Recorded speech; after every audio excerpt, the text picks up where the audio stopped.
Kenalin, namaku Juni. Aku mau ceritain pengalaman horor yang dialamin dua teman sekampungku. Sebut saja namanya Ari dan Budi. Kejadiannya sekitar tahun 2007. Jadi ceritanya gini. Di kampungku itu memiliki sebuah karang taruna. Bisa dikatakan perkumpulan muda-mudi di kampung itulah ya. Kebetulan si Ari dan Budi itu udah masuk SMP. Jadi udah ikut jadi anggota Karang Taruna. Di Karang Taruna itu, Ari dan Budi kebagian jadi seksi humas. Lebih tepatnya jadi tukang nyebar undangan lah. Jadi kalau di kampungku ada warga yang lagi punya gawe, entah itu arisan atau hajatan, Ari dan Budi ini jadi orang yang nganterin undangan ke warga desa. Nah, kebetulan waktu itu ada arisan bapak-bapak yang diadain di hari Minggu. Jadi hari Sabtunya, Ari dan Budi disuruh tuh sama ketua Karang Taruna buat nganterin undangan arisan ke rumah warga. Hari Sabtu sekitar jam 3 sore, Ari dan Budi berangkat buat nganterin undangan ke rumah warga. Sekitar jam 5 sore mereka udah selesai ngantar undangan. Sekedar info, karena udah lama jadi tukang ngantar undangan di kampung, si Ari dan Budi ini punya tempat favorit buat ngabisin waktu sore kalau udah selesai nganterin undangannya. Ya, tempat favoritnya itu berada di kampung sebelah ya. Kenapa di kampung sebelah? Karena selain tempatnya bagus, mereka juga mau ngerokok diem-diem.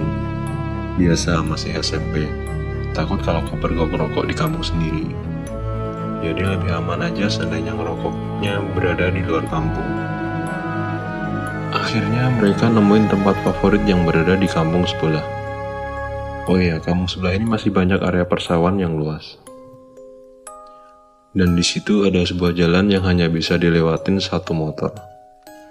Jalan itu panjang, sekitar 1,5 kilometer yang berada di tengah-tengah area persawahan yang luas. Dan di tengahnya itu ada sebuah tempat duduk persegi panjang dari semen yang dibuat untuk tempat duduk-duduk para petani. Kebayangkan gimana suasananya sore hari kita duduk-duduk sambil ngerokok di tengah-tengah area persawahan yang luas. Nah, disitulah tempat favorit Ari dan Budi. Sekitar jam 5 lebih mereka berangkat dari kampungku naik motor Honda Grand. Mereka sampai ke kampung sebelah menjelang maghrib. Masuklah mereka ke jalan yang berada di tengah persawahan itu dengan kondisi langit mulai petang. Ari berada di depan dan Budi membonceng di belakang. Sampailah mereka di tempat duduk-duduk persegi panjang yang berada di tengah sawah itu. Tempat duduk ini berada di kiri jalan. Budi yang sedang bonceng mulai turun dari motor dan duduk di tempat itu menghadap ke Ari yang masih berada di atas motor. Hanya selang 1 menit setelah Budi duduk, tiba-tiba Budi mendengar suara dari belakangnya. Suara perempuan yang memanggil, "Mas, Mas, Mas, Mas." Suara perempuan dengan nada merintih yang menggema di langit. Budi tidak berani melihat ke belakang karena dia ngerasain sepertinya itu benar-benar bukan suara manusia. Lagian di belakangnya juga sawah yang luas, mana mungkin ada perempuan maghrib-maghrib di tengah sawah. Karena penasaran, lalu dia bertanya ke Ari yang masih berada di atas motor, "Kamu dengar nggak?" Dengan wajah ketakutan, Ari nampak tergesa-gesa menyalakan motor dengan starter kakinya dan tidak menjawab apa-apa. Melihat gestur Ari yang seperti itu, Budi udah tahu jawabannya. Ia pun refleks lari sendiri sekencang-kencangnya meninggalkan Ari.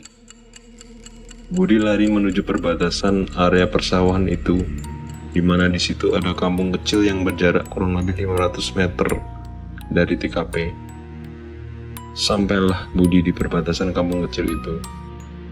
Penasaran dengan keadaan Ari, Budi lalu melihat ke arah jalan panjang yang di tengah sawah tadi. Karena langit mulai gelap, Tampak kelihatan samar-samar, Ari lari tergopoh-gopoh dengan mendorong motor Grand-nya yang macet. Ari pun menghampiri Budi dengan mulai mencoba menyalakan motornya dengan starter kaki. Anehnya, waktu itu motor langsung nyala. Nggak macet sama sekali. Tanpa banyak tanya, Budi langsung bonceng dan mereka kabur sekencang-kencangnya. Akhirnya mereka sampai juga ke rumah Budi di kampungnya. Sembari beristirahat dan menenangkan diri, Budi mulai menceritakan apa yang dia rasakan waktu berada di tengah sawah tadi. Ternyata Ari juga merasakan hal yang sama. Setelah agak tenang, Ari pun mulai berani menceritakan apa yang dia lihat waktu berada di tengah sawah tadi. Jadi kata Ari, selang 1 menit pas Budi duduk di tempat itu, Ari mendengar suara perempuan memanggil-manggil dari belakang Budi. Mas, mas, mas, mas. Suara perempuan itu merintih dan menggema, sama seperti yang didengar Budi. Karena kaget, Ari pun mulai melihat ke arah sumber suara di belakang Budi. Sontak Ari tercengang melihat di belakang Budi ada perempuan yang melayang, yang posisi kaki perempuan itu sejajar dengan kepala Budi. Jarak perempuan itu dengan Budi sekitar 3 meter. Perempuan itu memakai dasar lawas putih lusuh. Rambutnya kusut acak-acakan menutupi wajahnya. Panjang rambutnya menjuntai ke bawah hingga melebihi kakinya yang melayang. Dan Ari juga bilang kalau bagian rambut atasnya mengembang, seperti sosok kuntilanak di film Susana zaman dahulu. Sambil memanggil-manggil, perempuan itu melayang sambil mendekat ke arah Budi. Ari pun langsung gemetaran dan tidak bisa bersuara. Melihat Budi sudah kabur duluan, Ari semakin ketakutan dan terpaksa mendorong motornya sambil lari karena motornya benar-benar mati. Dan yang bikin Ari tambah shock adalah ketika dia lari sambil mendorong motornya, dia ngeliat ke arah kiri. Ternyata perempuan itu mengikutinya melayang di atas sawah dengan masih memanggil-manggil. Mas, mas, mas, mas. Persis sekali dia menangis. Ketika mendekati perbatasan kampung kecil, barulah perempuan itu menghilang entah kemana. Cerita dari Ari dan Budi itu sempat heboh di kampungku. Sampai ada banyak warga yang penasaran dan mencoba mendatangi ke lokasi tersebut pada waktu maghrib. Tapi hasilnya nihil.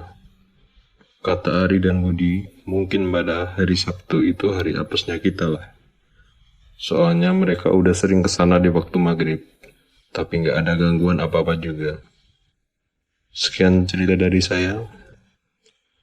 Makasih udah dibacain. Sukses terus podcast 12 malam.